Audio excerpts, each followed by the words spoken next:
ఆర్మూర్ నియోజకవర్గ ప్రజలకి గమనించాలి.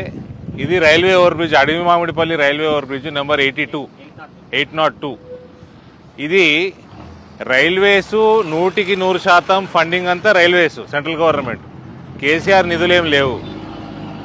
రెండోది, ట్రాక్ మీద ఏదైతే పని ఉందో బ్రిడ్జ్ కట్టాలనో మెయిన్ బ్రిడ్జు రైల్వే డిపార్ట్మెంట్ వాళ్ళ కాంట్రాక్టర్ ద్వారా చేస్తుంది. అది అయిపోయింది. అది అయిపోయి కూడా చాలా కాలం అయిపోయింది. అప్రోచ్ రోడ్డు పైసలు మనమే ఇస్తాము, రైల్వేస్ డిపార్ట్మెంట్ ఇస్తుంది. అప్రోచ్ రోడ్ మాత్రం స్టేటు ఆర్ఎండ్బి డిపార్ట్మెంట్ వాళ్ళు చేయాలి. అంతేనా? ఆర్ఎండ్బి కదా, ఆర్ఎండ్బి వాళ్ళు చేయాలి. మన ప్రశాంత్ రెడ్డి ఇక ఇక్కడ ఎమ్మెల్యే పోయిన ఈ ఏం రాసుకున్నాడు ఇక్కడ, జీవన్ అన్నట. ఈ జీవన్ రెడ్డి ఎమ్మెల్యే ఇక్కడ. సిగ్గుండాలి. ఫస్ట్ మీ నాయకుడు, మీ ముఖ్యమంత్రి నాయకుడా నాయకురాలా, రెండిట్లో ఫస్ట్ క్లారిటీ తెచ్చుకోండి. దేశ్కి నేత కాదురా నాయన, దేశ్ కా నేత. ఒకవేళ దేశ్ కా నేత అయితే ఆయన ఎప్పుడన్నా ఈ జన్మల్లో వచ్చే జన్మలను ఎప్పుడన్నా దేశం కర్మగాలి ఆయన అయిండనుకో దేశ్ కా నేత అంటారు, దేశ్కి నేత అనరు. దేశ్కి ఆడామవుతుంది.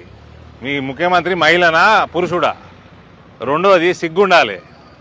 కొంచెమన్నా ఎమ్మెల్యేకి సిగ్గుండాలి, ముఖ్యమంత్రికి సిగ్గుండాలి, టీఆర్ఎస్ వాళ్ళకి సిగ్గుండాలి. ఒక్క ఇంచు పని కాలేదు అప్రోచ్ రోడ్ది. రైల్వే బ్రిడ్జ్ కంప్లీట్ అయిపోయింది. ట్రాక్ మీద రైల్వేస్ వేయాల్సిన వాళ్ళు కంప్లీట్ అయిపోయింది. అప్రోచ్ రోడ్ ఆర్ఎండ్బి వేయాల్సింది. ప్రశాంత్ రెడ్డికి బుద్ధి ఉండాలి. ఇలాంటి వరకు ఒక్క ఇంచు పని కాలే, రెండు దిక్కులు. అక్కడ గోవింద్పేట ఇనాగ్రేషన్ చేసేస్తే మీ 100% మాదే. గోవింద్పేటకు పోయేది ఆర్మూరు నుంచి. ఊరు మామిడిపల్లిలో పనులను ఉరికిపిస్తున్నాం. ఇక్కడ చెప్పి యాస్టకు వస్తున్నది. రైల్వేస్ వాళ్ళు కూడా మొత్తుకొని యాస్టకు వస్తున్నారు. ఈ కాంట్రాక్టర్ తెచ్చింది ఇక మీ పాత ఎంపీ, ఈ ఎమ్మెల్యే ఆ ప్రశాంత్ రెడ్డి. ఎన్ని కమిషన్లు మింగినరో వాడు వస్తలేడు, పని చేస్తలేడు. మనం బ్లాక్ లిస్ట్ చేయమని ఈ మధ్య ఒక రివ్యూ మీటింగ్లో చెప్పినాము. బ్లాక్ లిస్ట్ చేస్తాం.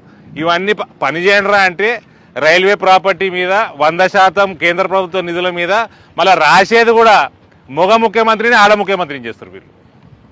ఇది వీళ్ళకున్న దిమాకు, వీళ్ళకున్న పని మీద చిత్తశుద్ధి.